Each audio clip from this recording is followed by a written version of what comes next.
23. Ladies and gentlemen, tonight I'm going to go through the records, through all of the continuities to see how the Decepticon army breaks down into groups that specialize in subterfuge, infiltrate and assassinate, inflict carnage on a galactic scale, and just love a good double cross. I've got the Combiner team that destroyed a whole planetary system, the guys who shot God in the face, and the secret member of the DJD. Plus, I'm going to try and imagine what some of the more obscure ones look like. It's a hell of a video, so I would love it if you hit like on the video, get yourselves comfortable, and let's open the files with the Firecons. They were this trio of monstrous lunatics that had the natural ability to generate fire, and once used it to burn the atmosphere of an entire planet. Starting out as jailers in the Marvel comics, they ran illegal gladiator fights before getting told off by Magnus. Stop it, you beaky asshole. They torched a whole cinema full of dinosaur fans. Oh, what? Jurassic Park? Are you kidding? A family audience? And Cindersaur once got mutated into a T-Rex type beast after he ate a mutagen called Forstenite. This, of course, upgraded his flammability, but then didn't help him none as he got blasted by Rapido.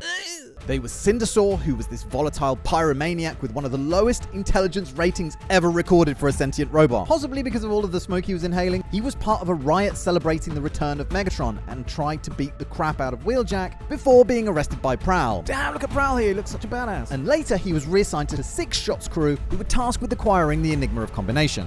Flamefeather was thrown out of the Decepticon military for being too violent. In fact, the commanders only let him into circulation because they figured that he'd probably die pretty quickly anyway. He once tried to flame Optimus before being impaled by the Dinobots. Then we have Sparkstalker, who is this faction's one redeeming feature. He's a brilliant hacker and cryptologist, but he has to spend most of his time and effort making sure the other 2 idiots don't torch all and sundry. Which is exactly what happened in the Marvel comics when he eventually met his end. Yes, torched by his own, when he was flamed by Cindersaur. He got a happier end in IDW though, when he fell in love and proposed to a city speaker called Lightbright.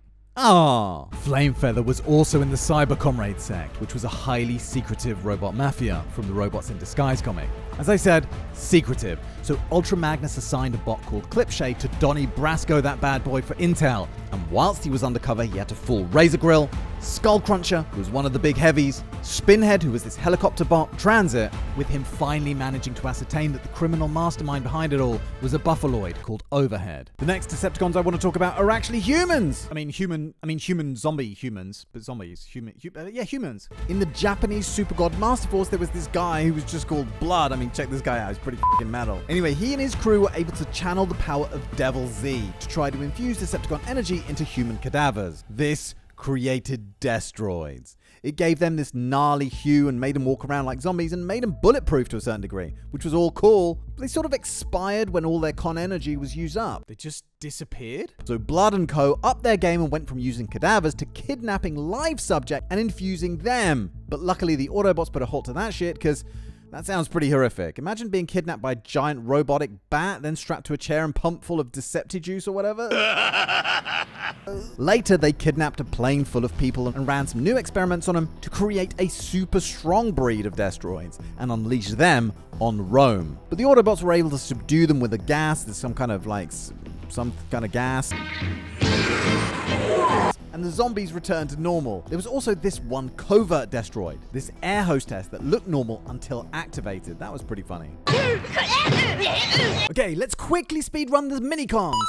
We had the Deep Space Minicon team who combined into the Umbral Blaster. Blasty. We had the Sky Attack Minicon team, the Sky Terror Minicon team, the strangely named Giant Planet Minicon team, the Minicon Assault team, the Lunar Assault Minicon team from the Cybertron comic, the Sea Minicon team from Armada, the Interstellar Marauders, they were from Sect to Prime, as was the Mobile Fortification team and the Sabotage team, who I will come back to in a bit. Lion breast.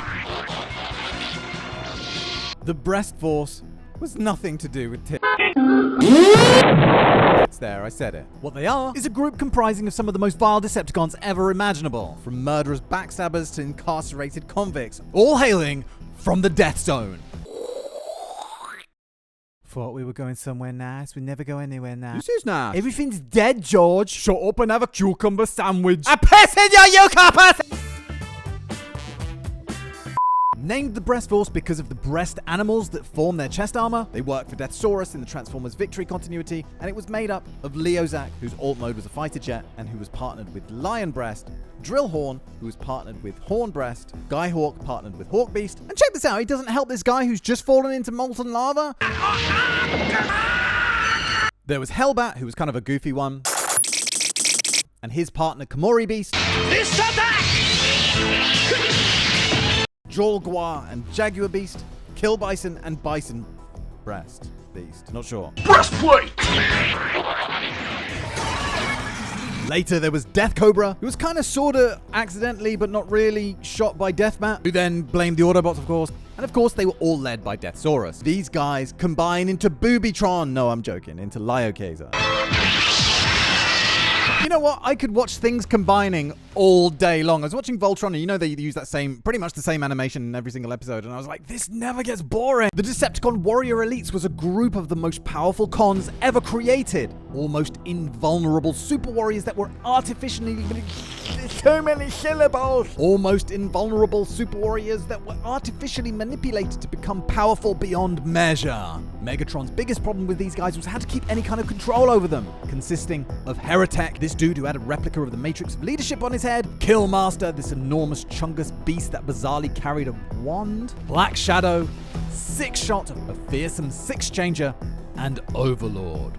Now you'd think that these guys would be powerful enough, but no, Megatron and Shockwave had more scientific horrors to bestow upon them, so they hand-selected only the most powerful and bonded a material called Ununtrium to their skeletons, calling them the Phase Sixers. So Overlord, Black Shadow, and Six-Shot were the lucky bots to get selected to go through the horrific process that only they were tough enough to survive, where Ununtrium, a material drawn from the compacted subatomic matter of a collapsed star, made them near invincible. They used these powers to commit numerous atrocities, including Black Shadow's mass murder of the population of... I can't remember the name right now. Overlord was so powerful that he was able to take on the whole crew of a ship by himself, and he beat Ultra Magnus with ease, ramming his arm through his torso after telling him he'd been holding back for the entire fight. He also withstood being shot with 1,000 nano devices called deterrence chips, which were injected and routed into his internals and then detonated. He looked like this afterwards, but it still took a furious impactor to come in and take him down. The Tremacons were a band of Decepticons that could, surprise, surprise, cause earthquakes. Of course, they all gave themselves earthquake-related names like Caesar, Aftershock, Fracture, and Tectonics. Strangely enough, not Landquake. They appeared in the IDW continuity... Charlie! They appeared in the IDW continuity and were involved in a battle for Hell's Point, which was a particularly brutal battle on Cybertron, which centered on a Decepticon warcruiser called Hell's Point.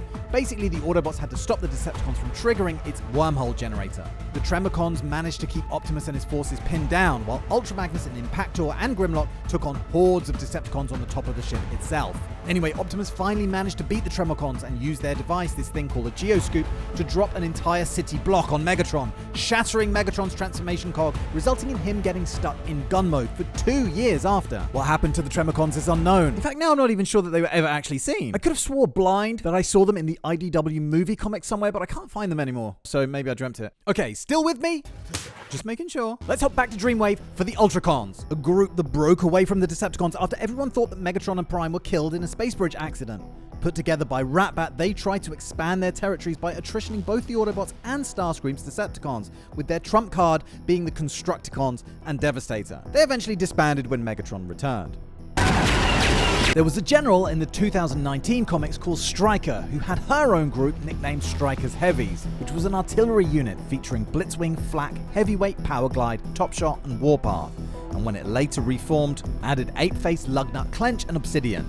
Now these guys had balls. They attacked an Autobot stronghold only for a Titan Lodestar to land in the middle of the battlefield as reinforcements, sending most of the cons running, but not the Heavies, who organized a counterattack forcing Lodestar to deploy Computron. But even that didn't discourage them. They fought even harder and managed to bring Computron down, and Optimus had to come in and negotiate a ceasefire. They were later put under the command of G-Axis when Stryker was reassigned by Megatron, and contributed to a vicious assault on the Autobots to prevent them leaving Cybertron, which this time left poor Computron overwhelmed by the barrage of firepower. But he did hold them off for long enough that the Autobots could escape. Stryker also led Team Char in Transformers Animated, leading Blackout, Cyclonus, Oilslick, and Spittor, then Later, Blot mind-wiped Skybite and Scalpel. The Mayhem Attack Squad was another Decepticon attempt to counter the Wreckers. The only prerequisite to this group is that members be bloodthirsty savages. Like in the Marvel comics, they were made up of Battletrap, Catilla, Chop Shop, Flywheels, Octopunch, Spinister, Stranglehold, Venom, Snarler, Bludgeon, and Carnivac, who were given the task of killing off the Autobot Pretenders, but only managed to farcically get entangled in a battle with Grimlock and accidentally shot Primus, yes, Transformers God Primus,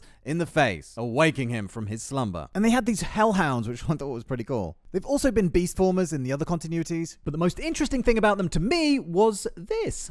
These guys could combine into what was dubbed the ultimate combiner, Thunder Mayhem. And it might have been the ultimate because it was amped up by the power of the Matrix of Malice, which made it go on a rampage to end all rampages right across the planet.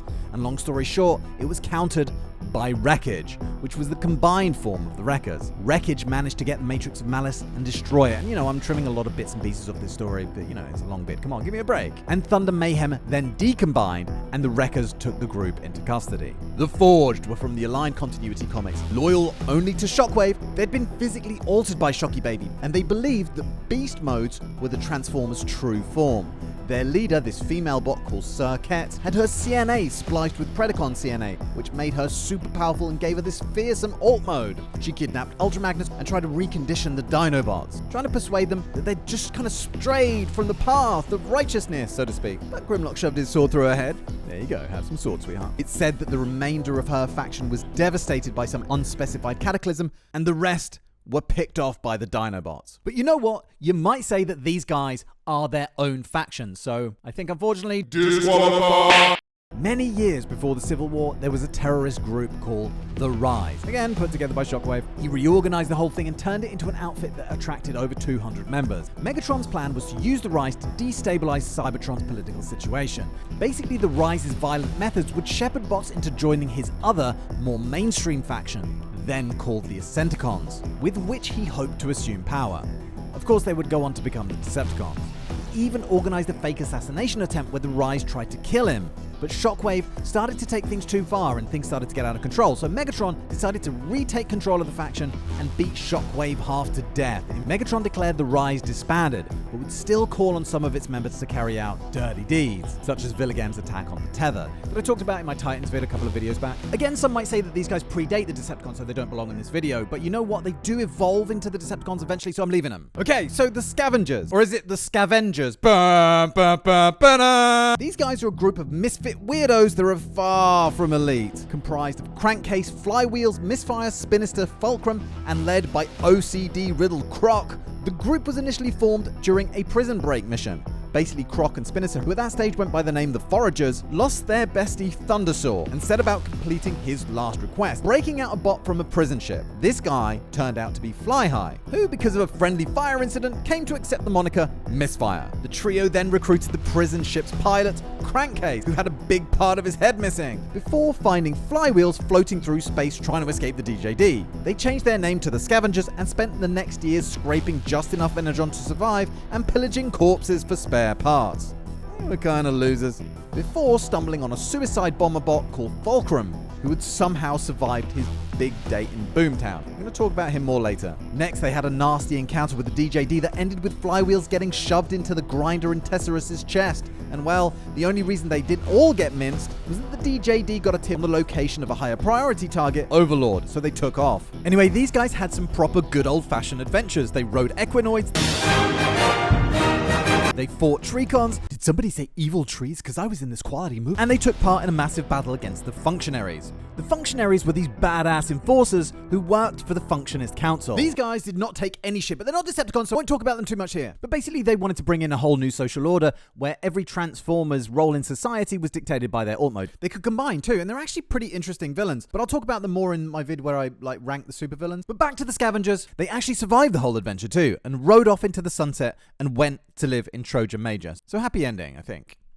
RID also had a group called the Scavengers who were on a constant hunt for Autobot relics, made up of Paralon, who turned into a Scorpion, Thermidor, who was one of the Lobsticons, Scatterspike, who was like this tunneling, well, I don't know how to describe her, and their leader Clawtrap, who never transformed in the show, but he's obviously some kind of car, right? These guys found the Darksaber for Starscream on the bottom of the ocean. The what?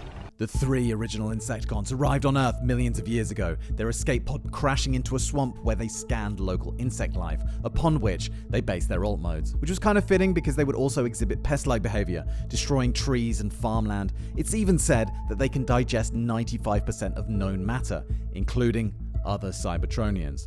Yes, they have been known to be cannibals on a number of occasions actually.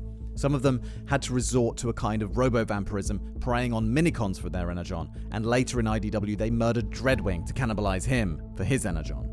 Their penchant for eating any and everything has also come in handy, as in some continuities, they have the ability to metabolize and produce a highly potent form of energon. The 3 originals were Bombshell, Kickback, and Shrapnel. Shrapnel was the leader, occasionally having the ability to control electricity. Bombshell was actually a brilliant scientist, having figured out how to clone new Insecticons to create enormous swarms, vast in numbers, which some may consider a sub-faction, called the Insecticlones. He also created Cerebro Shells that gave him the ability to control other bots' minds, and even all of the Decepticons this one time. Master Insecticon! When they found out that Megatron was planning to do away with them. Clones of the original 3, who were lucky enough to get names, included the Salvos, the Zap Traps, and the Shot Holes. And there was a second team, made up of Venom, Barrage, Chop Shop, and Ransack, and then a third team, which was Buzzclaw, Dirge, and the Virulent Clones. Now, the Virulent Clones are basically the same kind of thing, except they were made by Deathsaurus in the Wings universe, and based on the aforementioned Dirge and Buzzclaw. Slightly different origin in the IDW continuity, where they were this mindless swarm who lived beneath the surface of Cybertron and protected Cybertron's core. Until the war broke out, and then along come the Decepticons and like, we can use these guys. Let's give them intelligence. An initiative that only gave 3 successful results and thousands of failures, creating a vast swarm of pests that would eventually threaten to take over entire cities. They did some more cannibalizing when the War of the Threefold Spark broke out, eating bots that fell on the battlefield. Disgusting! They helped out in the fight against Cyberdyne systems in Transformers vs. Terminator, and in the battle against the ponies in the My Little Pony crossover. They were pretty integral to the plot of Transformers Devastation, where they were part of the Proudstar's method of terraforming new worlds. And the Aligned continuity showed us just how large and intimidating they could be, with Hardshell being perhaps the most ferocious Insecticon ever seen. In Transformers Energon, the Insecticons were both a swarm and this one single guy who was just called Insecticon. And in the Bayverse, there were these little suckers from Revenge of the Fallen, which according to the Bayverse comics were re-engineered Cybertronian wildlife that could burrow into the heads of targets and bury cerebro chips into them. They were also involved in Age of Extinction somewhere, where Megatron was somehow able to transfer his consciousness from his severed head to the Galvatron drone using these little dudes. Now in Cyberverse, they came from a whole different dimension, and they helped an alternate version of Megatron retrieve the Matrix of Leadership from this version of Megatron. Yeah, it's a bit confusing. Anyway, the Insecticons will probably get their own vid at some point, so, let's move on for now. The Chaos Trinity were Bugly, Mindwipe, and Bludgeon, and they wanted to harness dark magic and summon the Fallen into Dreamwave's universe. At one stage, Megatron put together a group to seek out the ancient, devastating, destructive power of the Titans, specifically Metroplex, who suddenly disappeared, and Meggsy wanted his space bridge tech. This faction was of course called the Titan Hunters, and there were 2 teams, one headed by Bludgeon, which was made up of Barrage, Blitzwing, Chop Shop, Thundercracker, Venom, and Waspinator. Then there was Lockdown's team, and he had Ransack and a bunch of Vecons. I think Barrage, Chop Shop, and Venom joined this team for whatever reason. Weirdly enough, Waspinator of all people managed to find and bring under his control a Titan called Quintessa, who would later become the Necro Titan. Anyway, later the group would come under the control of professional asshole Tyrest, who repurposed them to killing Titans. So they became the Titan Murderers. Massive, armed to the teeth, heads like Halloween pumpkins. These guys aren't actually Decepticons. No, wait. They're still pretty evil, so I reckon an exception should be made here. Okay. Next, we have the Legislators, created by Chief Justice Tyrest as his own personal army of shock troops to blindly enforce the law. They weren't drones, but weren't sentient in the way that other Cybertronians were either. There were 2 kinds. The first, wielding huge battle sword that would transform into these space shuttles, and the other type wielding a pair of massive chain guns. These guys could transform into tanks or treaded vehicles. Jumping to the Unicron trilogy, we got the ancient Decepticons, who according to this storyline inspired many of our myths and legends. These dudes, being descendants of Decepticons that got stranded on Earth many millennia ago, became these sort of beasts when their sparks got detached from their bodies. They were discovered by Starscream and coerced into merging with each other into these giant starships to fight the Autobots for him. Later though, Evac talked them into helping fight Galvatron. Battle Chargers are these two muscle cars called Runabout and Run Amok, who specialize in spreading terror across Earth's road network. They saw this kid spraying graffiti and they thought, hey, that'll spread some terror. So they went around defacing some of America's greatest monuments, including writing humans are wimps on the Statue of Liberty. In another continuity, they tried to blow up the Golden Gate Bridge and then teamed up with G-Axis to rebuild a grander Cybertronian empire. They were seen guarding Triptychon while he was in city mode in G1, and in IDW 2005, they were part of an infiltration team that worked to destabilize Earth's governments. These guys were kind of put through the ringer, you know, once getting slammed by this trailer right here, and then later one of them got electrocuted, and then the other one was decapitated, and then he had his head crushed by a rock. And even worse than that, Astro Train was like, acceptable losses. They got burned to a crisp by Sunstorm at one point, and they were also in Devastation, but referred to as ground soldiers, just the grunts basically in that game. Blitz Engines were from Regeneration 1 and were created by Bludgeon and were these sort of sentient walking tanks that tore through a species known as the Utmost, just to demonstrate their power and get them approved for production by Soundwave. Their strongest power was their ability to regenerate, which made them near unstoppable, with anything but cataclysmic damage being instantly repaired. Their Achilles heel, though, was that they needed to draw matrix energy from Bludgeon's warship called the Warworld. So big-brained Perceptor dispatched the Wreckers to the Warworld to deal with the matrix energy while he unleashed Omega Supreme to get his obliteration on. Once the Wreckers dealt with the matrix energy, the Autobots were pretty much able to destroy them normally, and pretty easily actually. The Conclave were a group of sub-commanders answering only to Megatron. They've got a few mentions in the IDW continuity. There was some initiation ceremony for becoming a Decepticon that required the attendance of either Megatron or one of the Conclave. Other than that, and a few other mentions, not a whole lot is known about them. Not shiny. The Corvicons were these thieving pests from 2015 Robots in Disguise who escaped the prison ship Alchemor. They were very magpie-like in nature, trying to pilfer and steal whatever shiny crap catches their eye. Also massive piles of gold. Shiny. They would also run interference operations, taking down infrastructure, but their main MO was theft. Pure and simple. Theft. Gimme. They were Filch, who was enormous, and the brothers Boostwing, Jacknab, and Pilfer. They broke into this massive safe and wanted to rip out Strongarm's eyes before being slapped up something proper and then returned to stasis by the Autobot. Huzzah! The Crossformers were mercenaries from Victory, Black Shadow, and Blue Bacchus, who were hired to create chaos on planet Micro while Hellbat went in to pillage the planet's energon. While Blue Bacchus was famed for his ability to create anti-grav waves with his helicopter rotors, he was always in Black Shadow's shadow.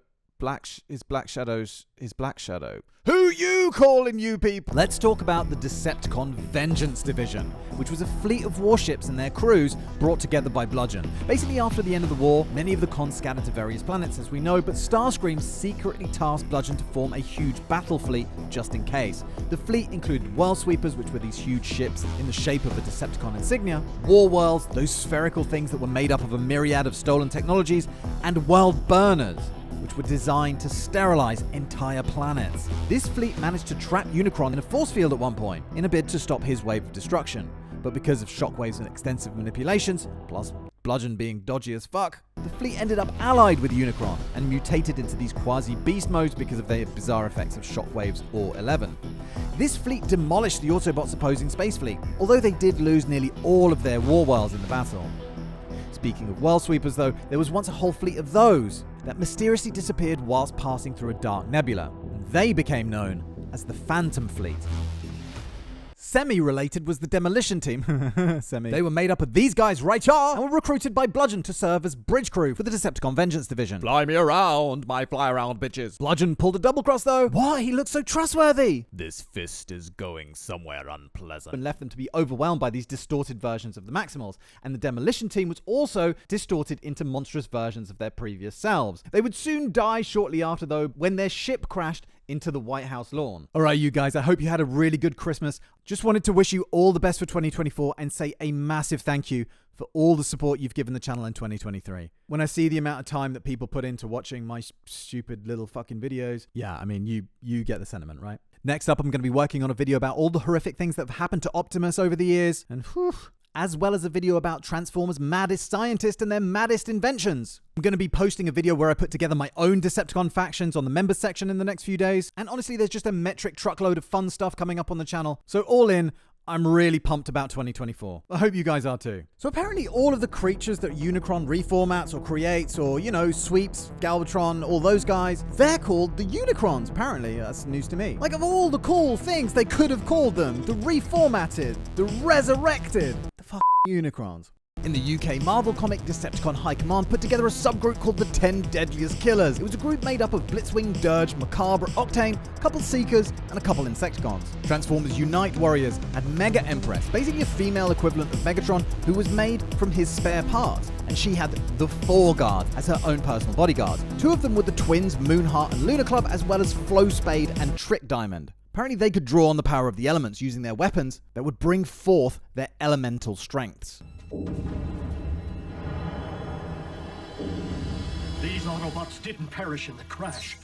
They're displaying the effects of a virus. The Decepticons had a biological warfare program that was mentioned in Transformers Prime, headed by Megatron to find various mutagens and diseases that could be weaponized. They developed the Cybonic Plague, which killed millions of Cybertronians. And they might have been the ones who figured out how to refine Energon into Toxin. Anyone else seeing a rabbit there? Like, look, here's his mouth, here's his little nose. A substance that can sap a Cybertronian strength, even paralyze them, even kill them. But strangely enough, does absolutely nothing to humans.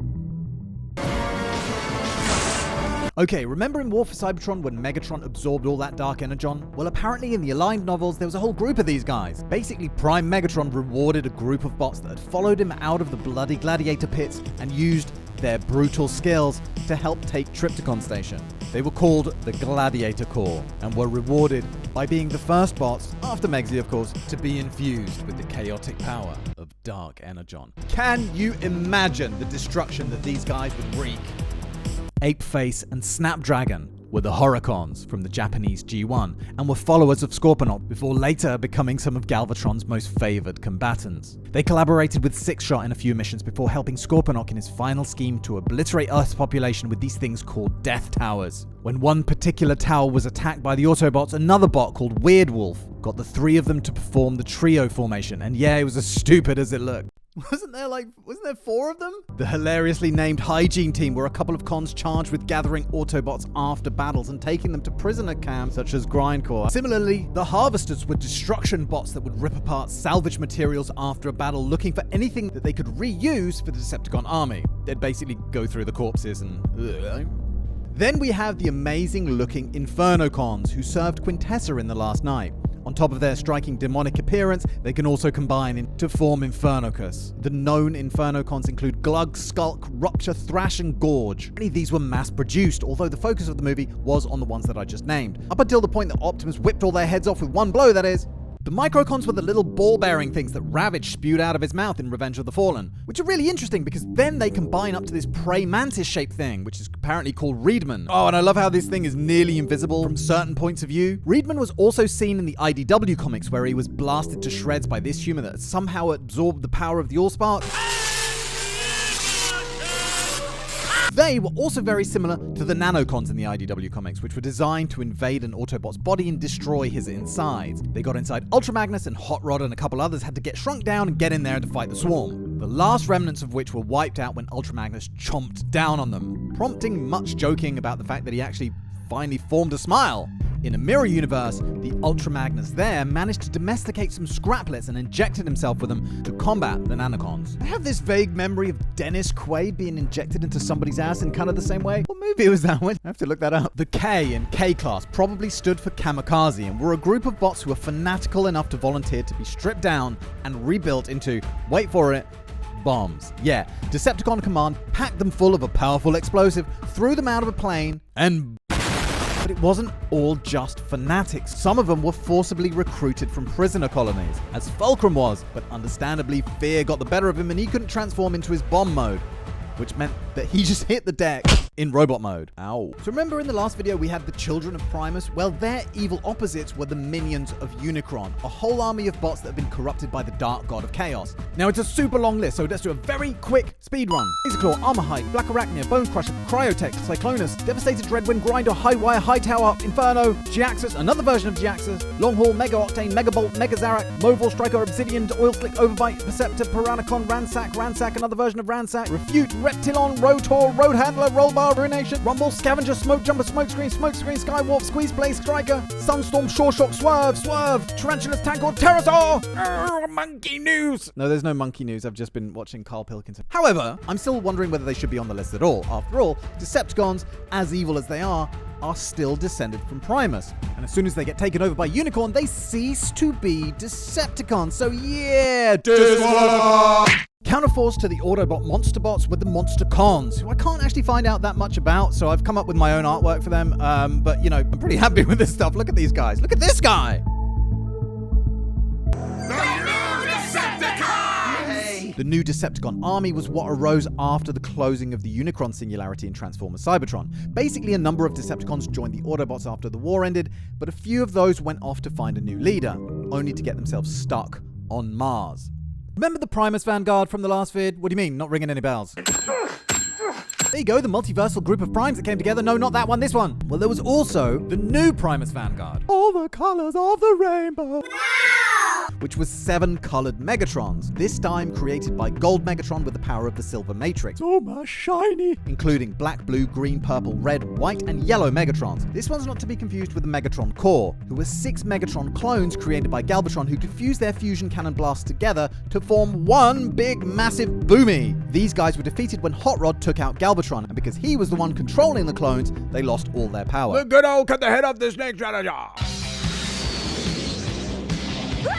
Next, the 9 great demon generals from Zone. So Transformers Zone had this big bad guy called Violent Gaga, and he sent out his 9 bad dudes to go out and conquer planets in his name. Bring me planets, I want planets. They were Monster General Abominus, Evil Spirit General Black Zarak, Flame General Bruticus, Engineering General Devastator, Oceanic Fish General King Poseidon, Oceanic Fish General, Intelligence General Menasor, Super God General Overlord, Beast General Predaking, Dinosaur General Tripticon. The Photons were led by Reflector.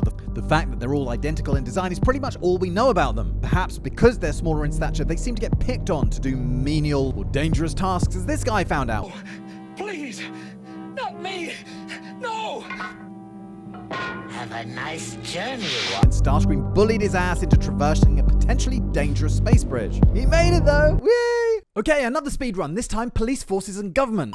We had the Cobalt sentries who would track down traitors and moles and Transformers legends. There was a Decepticon Secret Service headed by Banzitron, Decepticon High Command, Decepticon High Council, Decepticon High Justice, the Decepticon Syndicate, which was actually a criminal organization technically, and the Decepticon Miners. Oh wait, no, they were just miners. The Decepticon Miners weren't just miners. They were the group of bots that spawned and inspired the one and only Megatron before he went to the Gladiator pits and then formed the Decepticons. Right, let's take a few minutes to open up the records on the Predators, another aerial unit, this time led by Skyquake. They got a lot of respect and cred for their merciless crushing of a rebellion in the Scomilok territory, a strange region of space within a massive gas cloud orbiting a dying star. Anyway, the Predators established their own colony there, but because of the unique planetary environmental factors, had to make modifications to their bodies to suit. Unfortunately, Megatron ordered the Overlord take command of the Predators for a mission to take the Garrus 9 prison world. And when Skyquake refused, well, Overlord be what Overlord be, and Overlord do what Overlord do. The rest of the Predators stayed under Overlord's command for a few years. But some became sick of his sadistic ways, and eventually Snare released Impactor in the hope that he would bring in Wrecker reinforcement. And that he did. As the Wreckers managed to gain control, most of the surviving Predators fled. Anyway, this seemed to be quite a large faction with mentions of members that were never actually seen. There was this F-15 called Talon, Snare was a Grumman X-29, Skydive was a YF-23, Falcon was a Nighthawk, Stalker was a missile launcher, and their leader, Skyquake, was an F-35 type thing.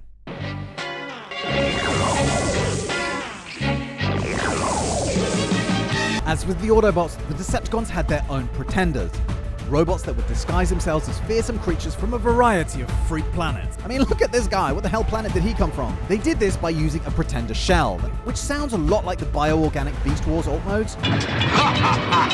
But with the added bonus that the shell could separate off from the inner robot and function as another bot, being controlled by the inner bot. Like imagine if you had a suit of armor that you could then take off and have it go fuck some shit up. while you sit down and have a coffee. Catch is, though, that you'll feel all the pain that's inflicted on this dude. Yeah, that's how it works. Anyway, there were the Pretender Beasts, Carnivac, Catilla, Chainclaw, and Snarler, as well as Bludgeon, Double-Headed, Longtooth, Pincher, and Stranglehold, among others. In the Marvel comics, this whole technology was created by Scorponok, and in the IDW comics, the text was originally created by Thunderwing, who would strip the flesh off of unwilling participants and use it to create these skins that were still alive. If I've got this right, he then tested the technology on himself, making himself hugely powerful, but driving himself insane in the process. And he would ultimately set off a chain of events that would render Cybertron too hostile for Cybertronian life. Bludgeon was the next to try the process, but he rushed it and ended up in a coma inside his new shell. Then there were the Pretender monsters from IDW: Bristleback, Icepick, Scowl, Slog, Wildfly, and Birdbrain. Nova Prime created these things, trying to create a super smart, super strong being that would be the realization of Nexus Prime's lost art of combination. Seeing that they'd instantly gone crazy, Omega Supreme locked them in a dimensionally displaced prison. But after several millennia, they managed to escape, tracking down Omega for a revenge, combining into Monstructor, and giving Omega a right slapping. Optimus only managed to beat it because he knew of its inherent weakness, which is one I can't remember right now. I guess it was weak to Robo-Jesus plot armor. I don't know. Anyway, they ended up fighting on Unicron's side, savagely tearing Victorion to pieces to clear the way for Unicron's approach before Victoria got her shit back together and her and Superion killed him. But we're not done with Pretenders yet. There were also double Pretenders that were mentioned in Shattered Glass and a few other places. And get your brain ready for this. These guys had 2 robots in one Pretender shell, so 3 beings with the same mind that once they were out of the shell could combine with each other. There was Oilmaster, who was this gorilla that was armed to the teeth, dripping with acid, and it was apparently one of the Con's most feared bounty hunters. He would have huge fits of rage when his shell took damage. Then there was this spider guy that I can't really find out that much about. Okay, we've had Stunticons, we've had Sharkticons, let's do Skunkticons, who would spray out this vile toxin that would disorientate and confuse their target. There were 4 of these guys, including Zorilor and their leader Malador, which is funny because malodor. Get it? But then we had the Snaketicons. Or one Snaketicon, there was only one. His name was Vertebrake, and he was a mad scientist who was thrown in the slammer for hideous body augmentation experiments. Limb Envy? Yeah, Limb Envy. He took on a train as his alt mode. Little bit of mass shifting going on there. And set up a laboratory in the subway tunnels, where he cut off Sideswipe's head to steal his body. Steeljaw gathered a group together and imaginatively called it Steeljaw's Pack, which is made up of a group of hand-picked criminals and just nasty pieces of work, including Thunderhoof, Clampdown, as well as Air Razor, Dive Bomb, Overload, and Quillfire, and others. Steeljaw's eventual goal is to grow this group into the new army that would eventually become the new ruling faction and turn Earth into the new Decepticon kingdom under his rule, of course. Although I mainly think of the Sharkticons as quintesson muscle, they have been Decepticons elsewhere in the Transformers universe. For example, helping Galvatron in a bid to take over Planet Beast in the Headmasters comic. Megatron recruited them to attack Iacon in Primacy and flooded an entire battlefield with acid to create the perfect environment for their skills. Although it didn't stop Grimlock chopping them clean in half. In 2005 RID, they were suddenly quite different to what we've seen before, with them having varying and more individualistic designs as opposed to them all looking the same. They even had pretty differentiated characters too, with Ragebite even being a scientist dedicated to building bigger and better explosive boomy devices, and Hammerstrike being a pirate. In the Wings universe, Skybite was a commander of the Sharkticons and would give the best of his troops upgrades based on their performance.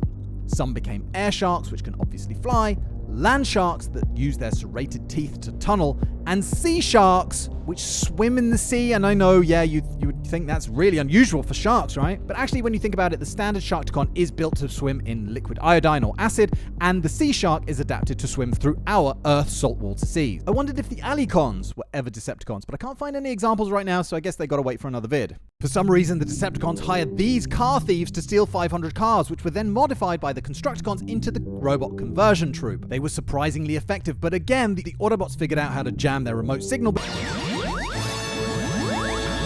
before destroying their factory, and jobs are good 'un. The Stormtroopers, yes, insert Star Wars joke here, were the evil opposites to the Autobots' Aquaspeeders and consisted of a group of bots that would spooge out high-pressure fluids. Aquablast was kind of their version of Ratchet, Drench was the coordinator of the group, Hydra Dread was the science officer, and Rage was the leader.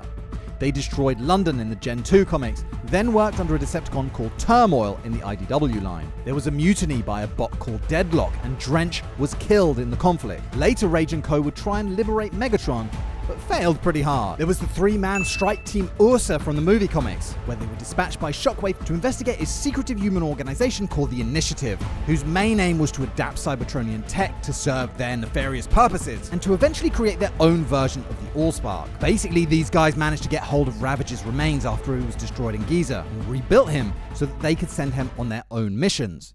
Anyway, Shockwave dispatched these guys, but they didn't last long. Breakdown and Reverb were killed by the Autobots, and their leader, Dirt Boss, this green forklift truck, just about managed to escape. Team Kaon was led by Clench in Transformers Animated, which was one of only 2 teams that Megatron dispatched to actually successfully execute their orders, in this case, taking a space bridge. Team Stream was a field team that did a lot of escort work. No, not that kind of escort work. It was led by Slipstream and featured Sunstorm, Flame War, Shadow Striker, Tracer, Hyperdrive, and Blackjack. Oh, and Astro Train too.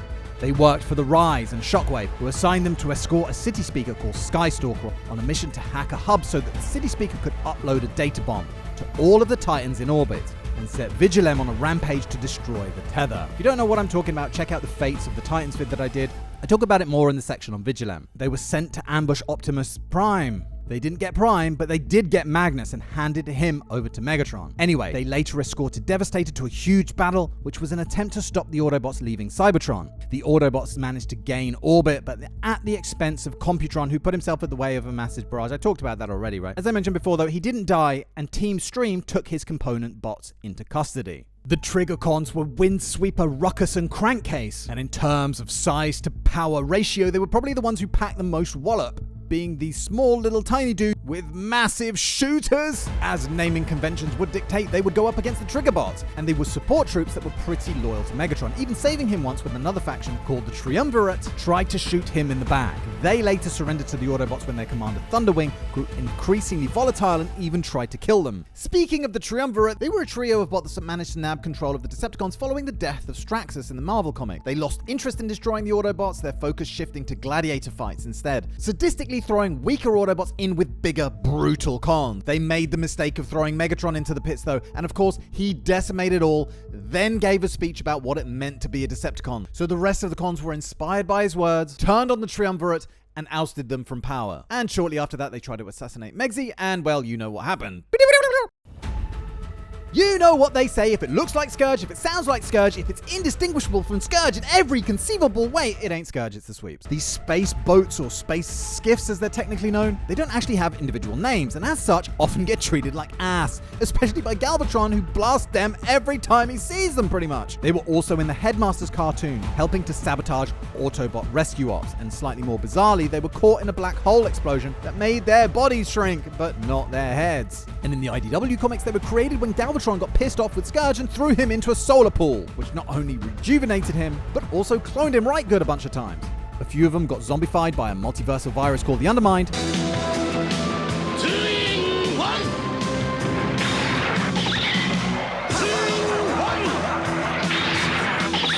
The Autobots had their Duobots, so here we have the Duocons. Flywheels and Battletrap, which were those ones that had one robot splitting into 2 vehicles. In the Dreamwave continuity, they were accidentally created by Shockwave when he was trying to create a triple changer, and apparently it's only when they're combined together that they're mentally whole. It's said that when they're separated, the 2 vehicles enjoy trapping an enemy between them and batting them around before turning into robot mode to finish them off. They planted a bomb on an asteroid so they could kill Sixshot as a punishment for insubordination, and they nearly stomped the life out of Daniel Witwicky.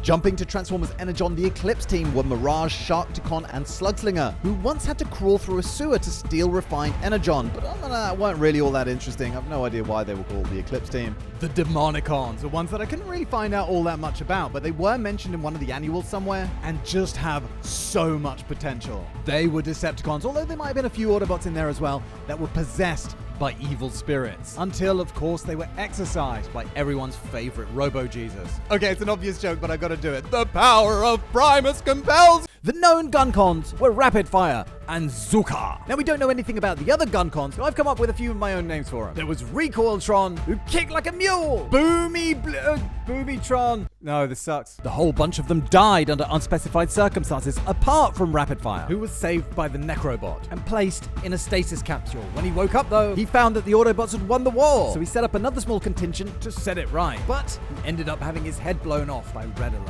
If you haven't passed the rite of the Decepticon, you'd get nicknamed a Genericon, to be used as fodder until you survived long enough to prove that you were worthy to wear the patch. And it was kind of what it sounded like. It was kind of a painful branding of the Decepticon logo into a bot's steely flesh, and the reciting of an oath pledging loyalty to Megatron and the cause, in front of either Megatron himself or the Conclave, who we'll talk about again later. Some of you might remember Predatron from my video on the Predacons. Sure. So he was apparently the first Predacon. Well, he had his own faction too, called the Destronger, which was kind of like a war council that would eventually be destroyed, which would eventually be destroyed by Deathsaurus. There were these three weirdos who made up the Tripredacus Council, who would sit in this darkened room which was inside Unicron's head, if memory serves, pulling the strings for various nefarious schemes. After the Predacon alliance was fractured, these guys became one of the many ruling bodies on Cybertron, and it's been suggested that they are not in fact Cybertronians, but possibly extraterrestrial, or maybe even creations of Unicron. Another aerial unit were the Skyscorchers, who were loyal to Bludgeon in the Marvel Gen 2 continuity, even against Megatron. Hawk and Pterodive were killed in the conflict, leaving only Tornado and Snipe. In Regeneration 1, they tried to steal missile warheads from a decommissioning depot in Callis, but they weren't the most competent, let's just say, so Soundwave made up his mind that they should be made martyrs of, and sent some Insecticons to make sure they died while trying to set the warheads off. Thermidor was a Lobsticon, and although animated implied that there were more of these, I'm pretty sure he was the only one you ever saw, wasn't he? I would love to see more of these, although I don't need him to be a pirate, to be fair. Let's talk about Squadron X, the Wrecker's evil opposites who specialized in leaving a wake of indiscriminate corpses in their way. As such, the Wrecker's leader, Impactor, was obsessed with tracking them down and ending them. After Valve switched sides from the Wreckers for reasons that we're never told, he became leader of Squadron X and set about recruiting only the most brutal and deranged bots, one of which would eventually take his place as leader, a bot called Macabre, the most insane and violent bot around, so much so that even his troops weren't certain what he'd do at any given moment, like he was just as likely to turn on them when things weren't going his way. New recruits were expected to die so quickly that older bots didn't even bother learning their names. In the Wings universe, they set up an ambush for the Wreckers, but they didn't show up, so Macabre's men started whinging, so he ordered that no one would move until they did show up. They stayed there so long that his men started to go crazy, and eventually this bot called Earthquake strapped himself full of explosives and blew himself and Macabre to smithereens. Squadron X eventually met their end when Impactor and his crew finally cornered them on Planet Pova, and when Prowl ordered them to release the Decepticons because Planet Pova was a neutral planet and they weren't meant to be there in the first place, Impactor executed every last one of them. In the 3H comics, Roulette and Shadow Striker lived in this village that was raided by Maraudicons, an attack that led to their sister being killed. Now, as far as I know, they've never been pictured or featured anywhere else, but it's such an evocative name, you know, so I picture these guys as one of those cobbled together outcast groups, so none of them would actually look alike. There'd be really big, massive chungus ones and tiny little guys, and I love the idea of them having like a feral dog bot. And of course, they would roam the sand dunes, slaughtering any settlements and raiding any refineries they happened to come across. There was this kid's book called Autobot Alert that had a group called the Multi-Winged Jet Fighters. Now, they served under Galvatron, that were numerous in number and also capable of spaceflight. And they helped Galvatron tear an Autobot shuttle to pieces, sending the Autobots inside just spinning, dead, lifeless, into space. Oh my god. The Jet Corps were from the Japanese story pages, and they worked for the High Regent Scrash, and were rivals to the Autobot Road Corps. They were Flare Jet, this dude who could draw on the power of the sun, Moon Jet, who would use the far side of the moon for cover as he sprang out for surprise attacks, Shadow Jet, who had these kind of freeze powers and who wanted to freeze the whole planet Earth, and they were led by Dark Jet, who had some sort of kind of like dark missile launcher that was supposed to be pretty powerful. IDW had the Mini Constructicons, these three little guys created by Ramjet to build a device called the Universal Cybertronic Tracker, which, in a breach of privacy not seen since Facebook, could monitor every single Cybertronian on planet Earth. Ramjet killed two of the three just for shits and gigs, but he got his when Megatron smashed him to a bloody metallic pulp. It later came out that the next step of the Mini Constructicon plan would have been to create Micro Constructicons, to be injected into human bloodstreams to get some kind of control over them. Of course, that never came to pass because what happened to the last Mini Constructicon, you ask? He went off and lived in a cabin on a mountainside, fell in love with a local girl, and spent his days farming hemp. I'm joking, he got brutally executed by Spike Witwicky. The Trailer Core were Motormaster and Onslaught, and was so named because they both dragged trailers in vehicle mode and could form what they called the Decepticon Great Wheel, which, although may sound herpy, which was described as a whirling cyclone of destruction, a devastating swirling attack that could only be countered by Optimus and Ultra Magnus's Primagnus Finish Double. Okay, I don't know what that is. Uncompromising, brutal, the Decepticon Justice Division is Megatron's infamous personal equivalent of the Gestapo. Murdering their way across the galaxy in their ship, the Peaceful Tyranny, they work from an infamous kill list made up of anyone who strayed from the path of Decepticonism. Their methods were deliberately extremely violent to spread fear and discourage any further descent amidst the ranks. As a side effect, this attracted only the most sadistic members, some of whom have adopted literal torture devices as their alt modes. Bots on their kill list would often kill themselves rather than face their brand of punishment.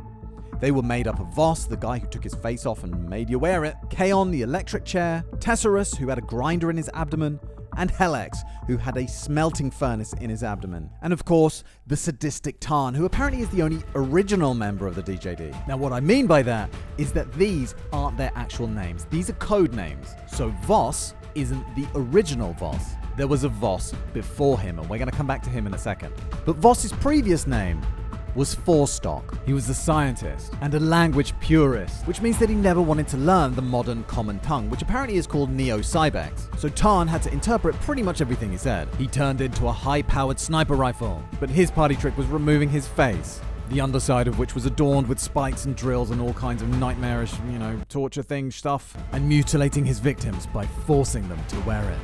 It was revealed that Kaon's true name was Amp, a bot who would see by echolocation because he had no eyes. Probably because of these massive Tesla coils on his back, not to mention the turbine in his chest. He could generate massive amounts of electricity and blast it out through his hands or in waves. So I suppose it stands to reason that he chose an electric chair as his alt mode, which apparently isn't always fatal to Cybertronians, but it is excruciatingly painful.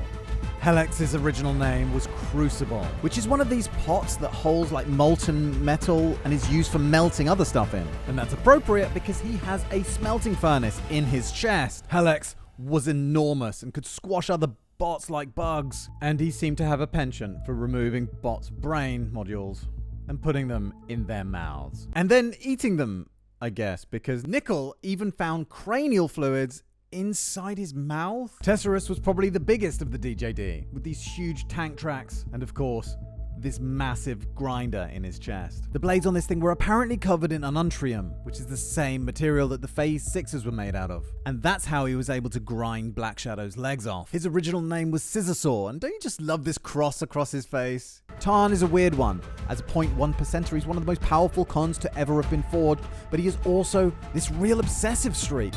Most obviously with his constant obsessing over Megatron, constantly wanting to please him and stuff, which he once stated stemmed from the fact that he felt that Megatron liberated him and allowed him to fulfill his true potential. But also, regularly putting his men through performance reviews and checks and assessments, as well as forcing them to regularly pray to Megatron. Weird. He took a double fusion cannon as an homage to his hero, and he decorated his quarters with the bodies of slain bots. He also became addicted to body upgrades, as well as infusing himself with Nuke, or extra potent Nucleon, which was basically a performance enhancer. There was Nickel, she was kind of like this grumpy repair bot. And then there was the pet. So you remember how I said that Voss wasn't the first Voss? Well, before him, there was Agent 113. This guy's story was pretty interesting. He was an Autobot called Dominus Ambus, brother to Minimus Ambus, who would go on to become Ultra Magnus. That's a long story for another time.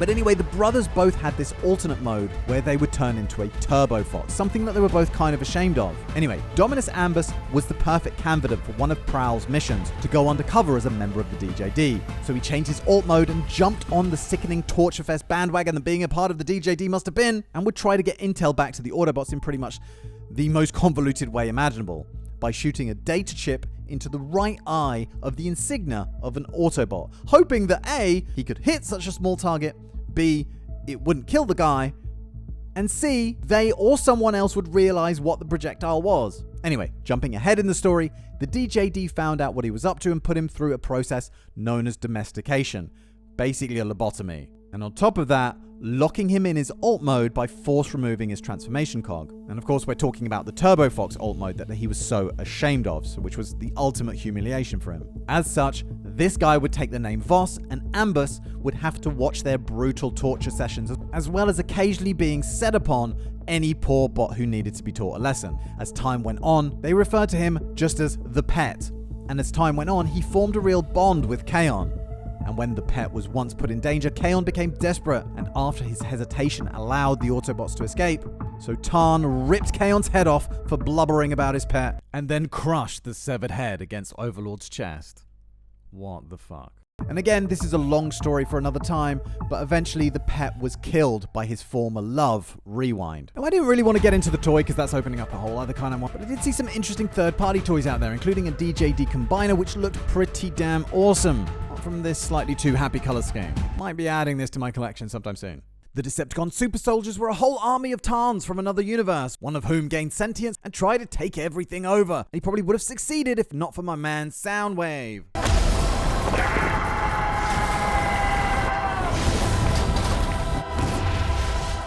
The Seekers started out as a bunch of Starscream redecos before the Coneheads and some others were brought in to vary it up a bit. The first scene in G1 was Starscream, Thundercracker, and Skywarp, and they would later be joined by Dirge, Ramjet, and Thrust. But you know what? They weren't officially called Seekers until the Dreamwave continuity in like 2002. They were elite officers in command positions in the Decepticon army, expected to set the example in terms of loyalty and patriotism to the other troops. Apparently it was Starscream's suggestion that they all take on his body shape.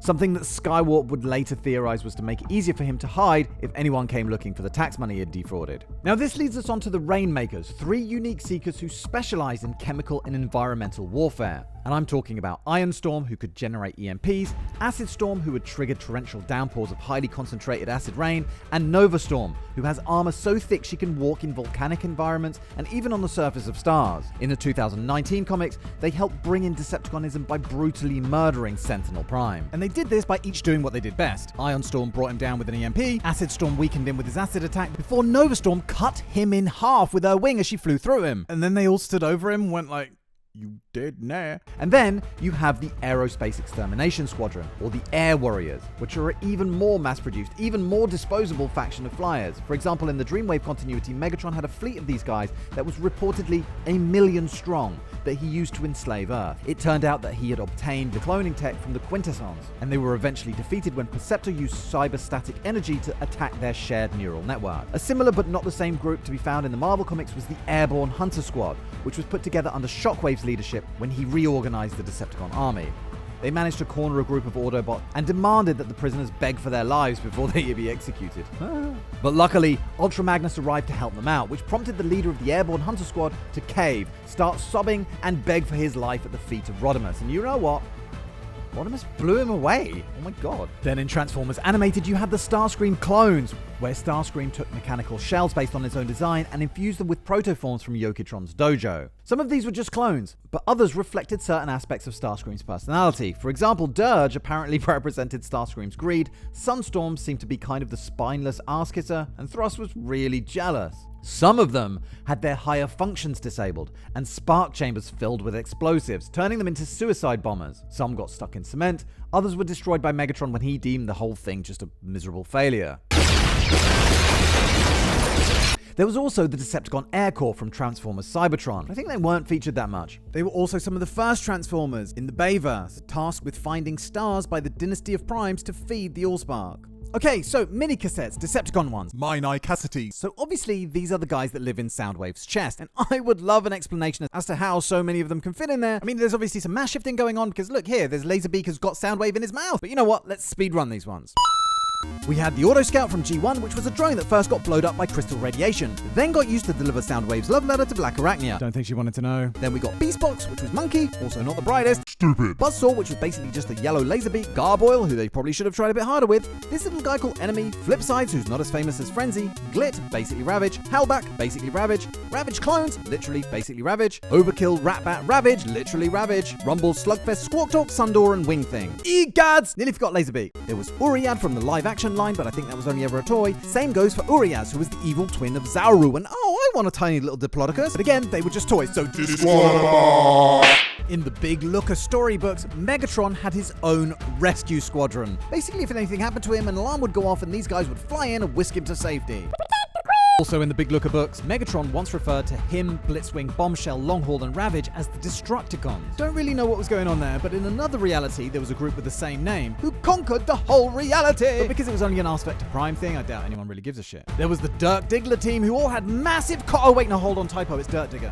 The Dreads were these guys from Dark of the Moon, specializing in infiltration and assassination, and whose Earthbound contingent is made up of Crankcase, Crowbar, and Hatchet, who was destroyed during the highway chase, Crowbar was blasted by Ironhide, and Crankcase was facially impaled, let's just say.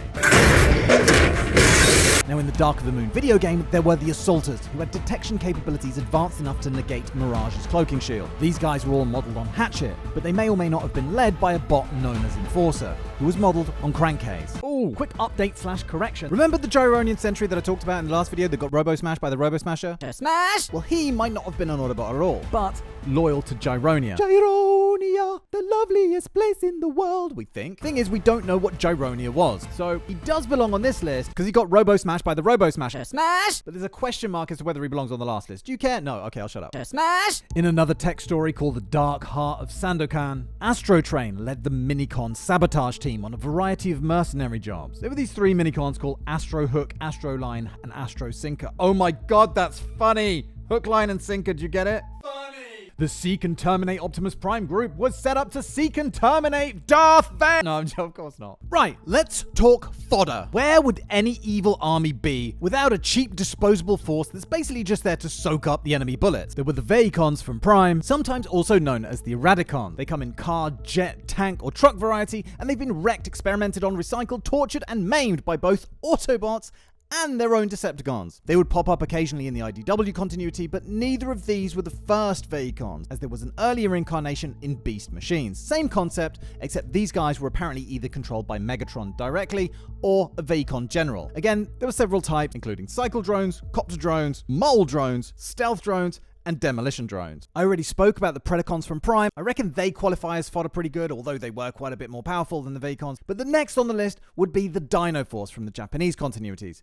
Simple-minded and pretty basic, they could be quite a powerful attacking force if the mission was kept simple enough. Raiding settlements and attacking freighters, for example. Seems like they had some sort of basic pretender tech too. I read that they could split themselves from their shells to increase their numbers if they needed to. As if Transformers wasn't confusing enough already with all these continuities, at one point in Generation 2, they decided that the Decepticons should have an offshoot branch, or Descendants if you want to be more precise, to be called, of all things, Cybertronians. Yeah. As I said, they were like a second generation. They weren't born or forged or whatever, but born through a process called budding, which I think is like where the chromosomes or atoms or whatever are split to form two new ones. This meant that somehow any link they had to the essence of Primus was greatly reduced, and therefore they have a lessened sense of morality. They were created to bolster the Cons' troop numbers, and it's said that because of that lessened sense of morality, they didn't really care about the Decepticon cores either. But from what I've seen, there's more examples of them just being like properly abused, like G-Axis here is just breaking one's head open. Let's speedrun the Micromasters. The Racetrack Patrol were race cars, not to be confused with the Sports Car Patrol that were sports cars. The Constructor Squad built stuff, the Build Team also built stuff, also evolved from Cyberdroids. The Dark Skies Patrol were led by Windshear, whereas every member of the Airstrike Patrol was trying to become their leader. The Battle Squad loved their artillery fire, and the Military Patrol attacked New York.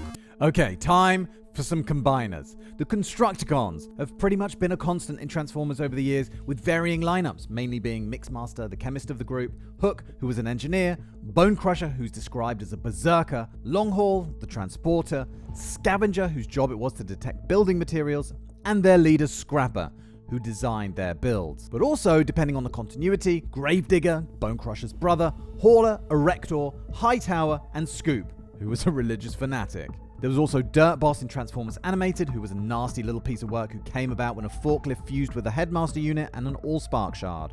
What are you cogs looking at? In G1, which is kind of a mess because at one point it says that they built Megatron, but in another rep they were converted to Decepticons, but with the Robo-Smasher, before Megatron later stated that he rebuilt them. I don't know, it's all kind of confusion. Best explanation I can come up with is that the writers just thought this was some dumb kids show and never thought that some web nerd would still be overthinking this shit 40 years in the future. But here we are.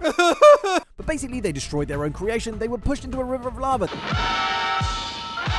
They built a bunch of drone transformers out of common Earth cards, as well as a throne for Blitzwing made out of dead Autobots. They chopped up Optimus with a lightsaber and made him into a sewer gator. They also formed a trumpet band, and I'm sure they took part in many a parade and funerals and stuff. Apparently in the Bayverse, not all of the Constructicons are combiners, and it was explained in the comics that they were some of the earliest bots created. This continuity introduced some new ones like Demolisher and Skipjack, and the Aligned Comics featured Long and Frontloader, although they weren't featured that much. Now Transformers Energon had the Constructicon Team, which was Bone Crusher, Duststorm, Sledge, Wide Load, and their leader Steamhammer. Now Steamhammer was kind of brighter than your average Constructicon, being really good at jamming signals, breaking codes, intercepting messages, and generally being a skilled comms op. Anyway, these guys would combine together to form Constructicon Maximus. Not to be confused with Energon's Destruction Team, who combined into Bruticus Maximus, and they were made up of Blackout, Blight, Kickback, Stormcloud, and Barricade. The Combaticons were Vortex, Swindle, Blastoff, Brawl, and Onslaught, and combined into Bruticus. As with the other combiners, I talked about them quite a lot, right, cha? But in Rise of the Dark Spark, they were tasked with tracking down Shockwave after he went missing while he was transporting the Dark Spark, which was this evil equivalent of the Matrix of Leadership, or the Allspark, not sure which.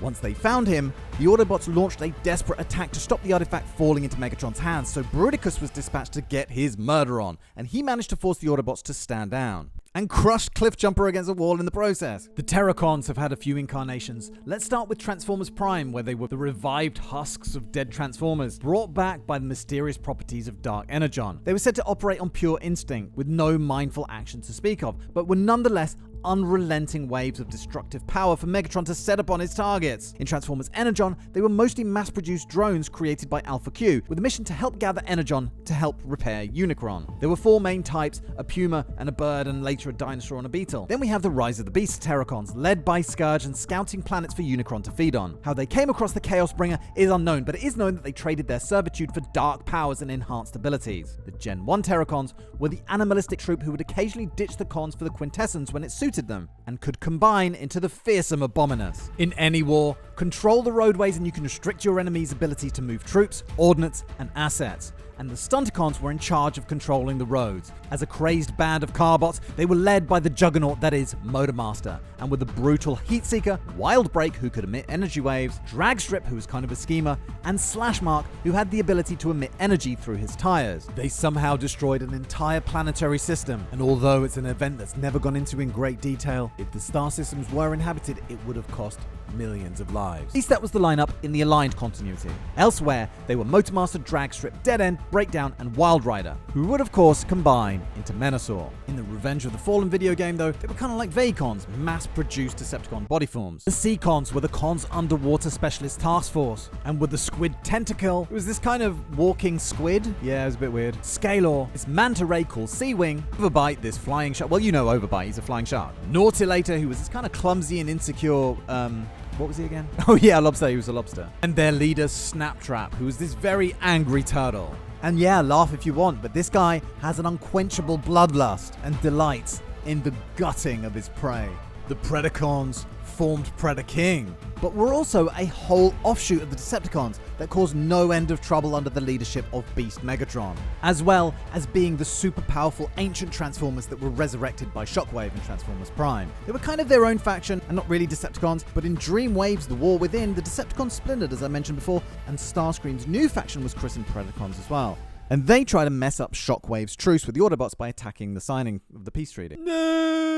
IDW's 2005 continuity mentioned the Combicons, which was one of the earliest attempts to create a combiner. Ambulon was one of these, Arm Or, Abdominus, Swing, and Kicker. And these guys were experimented on to within an inch of their lives, and eventually Ambulon would defect to the Autobots. I already mentioned the Four Guards, but did I mention that they combine into... What's the name again? Oh, yeah, obviously, Megatronia. They combine into Megatronia. The Commandos from Robots in Disguise were very similar to the Combaticons, even combining into the Ruination, which is basically just Bruticus. These guys started out as Autobot protoforms who Megatron corrupted with the energy of his Dark Spark. They were Mega Octane, Rotor, Armorhide, Rollbar, and Movor, and they'd regularly go up against the Spy Changers and Bullet Train, and were eventually shipped off to a prison colony on an asteroid. Way back when, Megatron saw how effective the Wreckers were, so he set up the Decepticon Heavy Brigade to counter and hunt them down. They were Bugly, Grind, Venom, and Blackout, and it doesn't sound like they lasted very long, because in the present day, Blackout was all that remained. We made it, guys. That was the long one. That's the longest video I've ever made. I doubt that there are very many people who are still watching at this point, but if you are, wow, thank you so much for spending this time with me. If you do happen to like these longer form things, I've got another hour-long special, and if you're even remotely interested in Godzilla, you're gonna love it. Okay, I feel like I've taken up enough of your time. Thank you very much for watching this supercut. It really helps keep up the watch time, and therefore keep the channel alive. I will see you very soon for the next one. Cheerio, bye.